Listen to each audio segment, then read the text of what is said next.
Hello students, कैसे हो आप। तो पिछले लेक्चर में हमने कूलम्ब्स लॉ पे कुछ मैथमेटिकल सीरीज बेस्ड क्वेश्चन करे थे। आज हम आपके लिए क्वेश्चन लेके आए हैं काइनेमेटिक्स बेस्ड। देखिए, क्वेश्चन बोर्ड पे लिखा हुआ है। पहले आप इस क्वेश्चन का स्क्रीनशॉट ले लीजिए, उसके बाद हम क्वेश्चन को स्टार्ट करते हैं। आइए क्वेश्चन स्टार्ट करते हैं। क्वेश्चन क्या बोल रहा है? क्वेश्चन बोल रहा है कि find the speed of charge Q2। Q2 charge की हमें स्पीड फाइंड आउट करनी है। कब? when Q2 is at R2 distance from the fixed point charge Q1। जब Q2 कहां पहुंच जाए? R2 डिस्टेंस पे पहुंच जाए। कहां से? Q1 चार्ज से R2 डिस्टेंस पे पहुंच जाए तब। Considering charges are placed on frictionless horizontal plane, यानी क्वेश्चन करते टाइम हमें फ्रिक्शन पिक्चर में नहीं लेना है। ठीक है। विद इनिशियल सेपरेशन R1, पहले दोनों चार्जेस के बीच का डिस्टेंस कितना था? R1। विद मासेस M, दोनों के मास क्या दे रखे हैं? M दे रखे हैं। तो पूछा क्या गया है कि मान लो जब चार्ज Q2 है वो R2 डिस्टेंस पे पहुंच जाए। मान लेते हैं यहां से यहां तक का डिस्टेंस कितना है? R2। तो चार्ज Q2 तब यहां पे पहुंच जाता है, तब उसकी वेलोसिटी क्वेश्चन में पूछी गई। ठीक है। पहली बात, Q2 वहां पे कैसे पहुंचेगा, पहले तो ये समझते हैं। अब एक बात पूछता हूं मैं आपसे कि ये Q1 और ये Q2 दोनों ही अगर पॉजिटिव चार्ज हैं तो Q1 Q2 को रिपेल करेगा, क्योंकि ये फिक्स्ड है तो ये तो हिलेगा नहीं। Q2 उधर भागने की कोशिश करेगा। ठीक है भाई। मान लेते हैं कि कुछ टाइम बाद Q2 यहां पे पहुंच जाता है और अब इन दोनों के बीच की जो सेपरेशन है यानी डिस्टेंस है वो x हो जाती है भाई। ठीक है। तो एक बात पूछूं मैं आपसे कि अब Q1 Q2 पे कितनी फोर्स लगा रहा होगा? तो आप बोलोगे कि कूलम्ब्स लॉ ने नेट फोर्स बताई थी हमें। क्या बताया था कि फोर्स जो लगेगी वो आ जाएगा फोर्स इज इक्वल्स टू के Q1 multiply by Q2 divided by distance का स्क्वायर। अभी दोनों के बीच में कितना डिस्टेंस है? x। तो ये आ जाएगा x स्क्वायर। इतने अमाउंट का फोर्स लगेगा। ठीक है। अब एक बात बताओ, ये फोर्स क्या कांस्टेंट है? जैसे जैसे डिस्टेंस चेंज होती जाएगी क्या ये फोर्स चेंज होती जाएगी? क्योंकि फोर्स है ये डिपेंड कर रही है सेपरेशन पे। ठीक है। तो जैसे जैसे मैं सेपरेशन बढ़ाता जाऊंगा फोर्स की वैल्यू उतनी ही कम होती जाएगी। ठीक है। तो जैसे जैसे फोर्स कम हो जाएगा, क्योंकि मास तो सेम ही है, तो एक्सेलरेशन भी चेंज होता जाएगा पार्टिकल का। ठीक है भाई। अब पार्टिकल का एक्सेलरेशन कैसे चेंज हो रहा होगा डिस्प्लेसमेंट के साथ वो समझते हैं। ठीक है भाई। क्योंकि एक्सेलरेशन है उसको हम वेलोसिटी में चेंज बोलते हैं टाइम के साथ। एक्सेलरेशन क्या होता है? Change in velocity with time. अगर मैं डिस्प्लेसमेंट की फॉर्म में एक्सेलरेशन निकालना चाहूं तो मैं क्या कर देता हूं? डिस्प्लेसमेंट से ही इस इक्वेशन को डिवाइड कर देता हूं और डिस्प्लेसमेंट से ही मल्टीप्लाई कर देता हूं इस इक्वेशन को। तो मेरे पास जो एक्सेलरेशन की वैल्यू आ जाएगी वो आ जाएगी dv बाई dx। तो एज इट इज, और change in displacement with time क्या हो जाएगा? वेलोसिटी। तो ये आ जाएगा v into dv by dx। तो जो अपना एक्सेलरेशन आएगा वो आ जाएगा v dv बाई dx। तो उस टाइम पे फोर्स क्या आ जाएगी? फोर्स होती है मास इंटू एक्सेलरेशन। ये बताता है हमें न्यूटन का सेकंड लॉ। तो जो फोर्स आ जाएगी वहां से वो आ जाएगी मास टाइम्स एक्सेलरेशन। एक्सेलरेशन है कितना? v dv by dx। अगर मैं इस फोर्स को इस फोर्स से इक्वेट करवा दूं, ठीक है, क्योंकि दोनों फोर्सेस बराबर ही रहेंगी। ठीक है। इसीलिए इन दोनों फोर्सेस को इक्वेट कराते हैं। फोर्स क्या आ जाएगी? mv dv by dx is equals to k q1 q2 divided by x square. ठीक है भाई। अब ये हम v dv एक साइड रख लेते हैं, v वाले वेरिएबल एक साइड है और x वाले वेरिएबल एक साइड कर लेते हैं। तो आ जाएगा k q1 q2 divided by x square.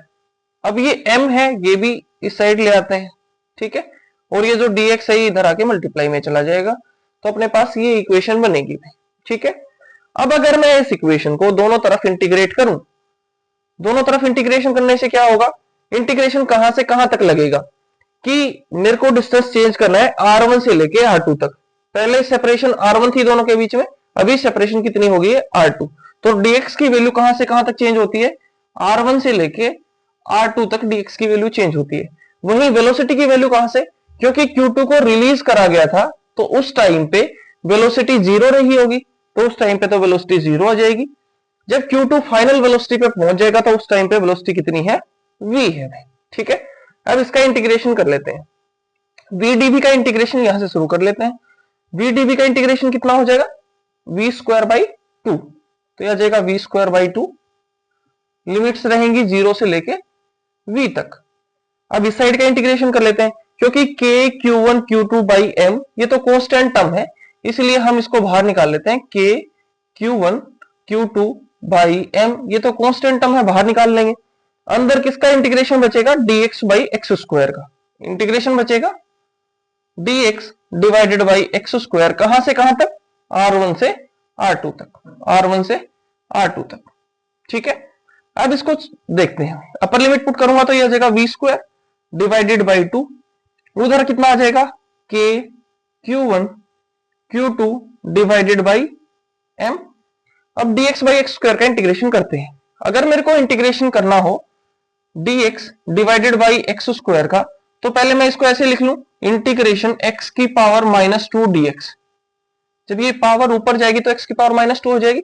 ठीक है, अब इसका इंटीग्रेशन क्या हो जाएगा, इंटीग्रेशन बोलता है कि पावर में एक ऐड करो और पावर एज इट इज नीचे लिख दो, तो पावर कितनी आ जाएगी, -1। पावर में एक ऐड कर दिया, डिवाइडेड बाई पावर कितनी होगी, अब दोनों को जोड़ के -1, तो x की पावर कितनी आ जाएगी, -1 डिवाइडेड बाई -1, तो आ जाएगी -1 बाई, ये जो पावर है इसको मैं नीचे ले आता हूं, तो ये आ जाएगा -1 बाई x। तो इनका जो इंटीग्रेशन बनेगा वो आ जाएगा -1 बाई x। अब इसको सोल्व कर लेते हैं। यह आ जाएगा वी स्क्वायर बाई 2, यह आ जाएगा k q1 q2 divided by m, और इस पे लिमिट्स क्या थी, r1 से r2 तक। अब इसकी लिमिट्स पुट कर देते हैं। अपर लिमिट कितनी है, r2, तो यह आ जाएगा -1 by r2, minus lower limits क्या है, r1 पुट करूंगा तो ये पहले माइनस था तो ये प्लस हो जाएगा 1 बाई r1। अब इसको सोल्व कर लेंगे। यह आ जाएगा वी स्क्वायर की वैल्यू, ये इस 2 को उधर भेज देंगे, तो 2k q1 q2 divided by m, और यहां से बचेगा 1 by r1 minus 1 by r2। अगर मेरे को v की वैल्यू चाहिए तो मैं दोनों तरफ स्क्वायर रूट ले लेता हूं, यानी v की वैल्यू मेरे पास कितनी आ जाएगी, under the root 2k q1 q2 over m 1 over r1 minus 1 by r2। तो ये अपने पास फाइनल वेलोसिटी आएगी उस चार्ज की जब वो r2 सेपरेशन पे होगा। ये है फर्स्ट मेथड। अभी हम सेकंड मेथड डिस्कस करें, दूसरा मेथड है। अब इस क्वेश्चन को हम वर्क एनर्जी थ्योरम से करने वाले हैं। चलिए देखते हैं work energy theorem. Work energy theorem क्या बोलती है कि वर्क डन है वो चेंज इन काइनेटिक एनर्जी के बराबर होता है। वर्क डन किसके बराबर होता है, चेंज इन काइनेटिक एनर्जी। ठीक है, पहले तो वर्क डन देखते हैं क्या है। अब एक बात बताओ, मान लो कि ये Q1 चार्ज है, ये Q2 चार्ज को रिलीज करा गया था, तो रिलीज करते टाइम उसकी वेलोसिटी कितनी थी, 0, यानी इनिशियल वेलोसिटी 0 के साथ रिलीज करा गया है। अब पार्टिकल ने v वेलोसिटी अचीव कर ली है, तो पहले चेंज इन काइनेटिक एनर्जी निकाल लेते हैं। Change in kinetic energy, change in kinetic energy कैसे निकालेंगे, final kinetic energy minus initial kinetic energy. अभी फाइनल काइनेटिक एनर्जी कितनी हो गई है, हाफ एम वी स्क्वायर, तो काइनेटिक एनर्जी आ जाएगी half M V square minus initial kinetic energy, क्योंकि इनिशियल में तो रफ्तार 0 थी यानी वेलोसिटी 0 थी, तो हाफ एम वी स्क्वायर की वैल्यू भी कितनी हो जाएगी, 0। तो यानी चेंज इन काइनेटिक एनर्जी जो आया अपने पास वो आ जाएगा हाफ एम वी स्क्वायर। अब बात कर लेते हैं वर्क डन की। मान लेते हैं कि पार्टिकल को यहां से dx डिस्प्लेसमेंट करने में dw अमाउंट का वर्क डन करना पड़ा। ठीक है भाई, छोटा सा वर्क डन dw अमाउंट का करना पड़ा, और वो कितना आएगा, dw क्या होता है, force multiply by displacement, displacement dx करा गया है। ठीक है, पहले फोर्स कितनी लग रही थी, फोर्स आ जाएगी dw is equal to, force है यहाँ पे इलेक्ट्रोस्टैटिक फोर्स, और वो आ जाएगी कितनी, k q1 q2 divided by x separation पे तो एक्स स्क्वायर आ जाएगी मल्टीप्लाइड बाई dx। अगर मेरे को टोटल वर्क डन चाहिए तो टोटल वर्क डन के लिए हमें इसको इंटीग्रेट करना पड़ेगा, यानी w की वैल्यू कितनी आ जाएगी, इस साइड इंटीग्रेशन ले लेंगे, k q1 q2 divided by x square into dx। ठीक है, इंटीग्रेशन कहां से कहां तक करें, x कहां से कहां तक चेंज होके गया है, x r1 से चेंज होने लगा था और r2 तक चेंज होके गया है, तो यानी x का इंटीग्रेशन करेंगे हम r1 से लेके r2 तक। ठीक है, तो नेट वर्क डन ये आ जाएगा। अब इस वर्क डन को कैलकुलेट करते हैं। मान लो मैं यहाँ पे कैलकुलेशन करता हूं इसकी, ठीक है। तो यह आ जाएगा के Q1 Q2, ये तो कांस्टेंट चीज है, बाहर आ जाएंगी।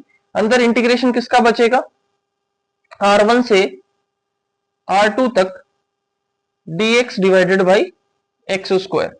अभी क्योंकि हमने पिछले मेथड में पढ़ा था dx बाई एक्स स्क्वायर का इंटीग्रेशन कितना होता है, -1/x, तो उसी को इंप्लीमेंट करेंगे यहाँ पे।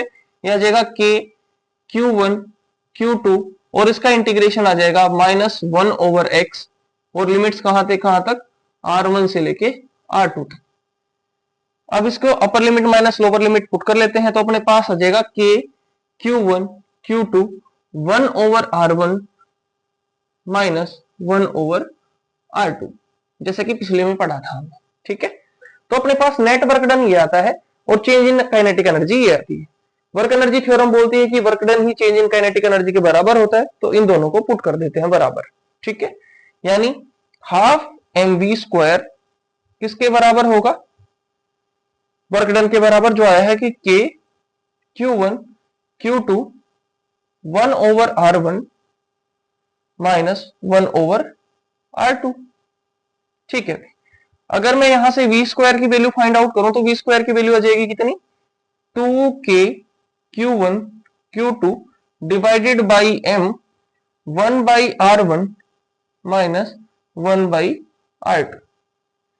अब अगर मेरे को v की वैल्यू चाहिए तो हम क्या कर देंगे, दोनों तरफ स्क्वायर रूट कर देंगे, तो अपने पास v की वैल्यू आ जाएगी, और v की वैल्यू आ जाएगी under the root 2k Q1 Q2 divided by m 1/R1 -1/R2, ठीक है। तो जो नेट वेलोसिटी आती है, जैसे कि पिछले वाले में आई थी, सिमिलर ही इस टाइम पे आती है, ठीक है। ये दो मेथड कंप्लीट हो गए हैं, law of energy conservation, energy conservation. इसका मतलब है कि initial kinetic energy initial plus potential energy initial is equals to kinetic energy final plus potential energy final, यानी initial mechanical energy is equals to final mechanical energy. यही law of conservation of energy बोलता है, ठीक है।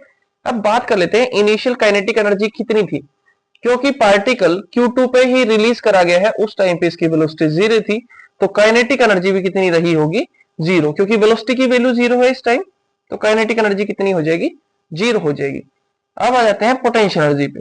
Initial potential energy कितनी होती है, अब ये हम आगे वाले चैप्टर में भी पढ़ेंगे कि पोटेंशियल एनर्जी होती है k Q1 Q2 divided by r यानी सेपरेशन, दोनों के बीच में सेपरेशन कितना था, R1 is equals to final kinetic energy कितनी हो जाती है, जब फाइनल मतलब ये R2 डिस्टेंस पे पहुंच जाता है पार्टिकल, तब काइनेटिक एनर्जी कितनी हो जाती है, हाफ mv², क्योंकि अब वेलोसिटी कितनी आ गई है पार्टिकल के पास, v वेलोसिटी आ गई है, तो काइनेटिक एनर्जी हाफ mv² हो जाएगी, प्लस पोटेंशियल एनर्जी कितनी हो जाएगी, क्योंकि पार्टिकल R2 सेपरेशन पे पहुंच गया है, तो पोटेंशियल एनर्जी कितनी हो जाएगी, k Q1 Q2 divided by R2, ठीक है। अभी अब इन दोनों टर्म्स को मैं एक साइड कर लेता हूं और काइनेटिक एनर्जी वाला टर्म एक साइड रह जाएगी, तो अपने पास आ जाएगा k Q1 Q2 divided by R1 minus k Q1 Q2 divided by R2 is equals to half mv²,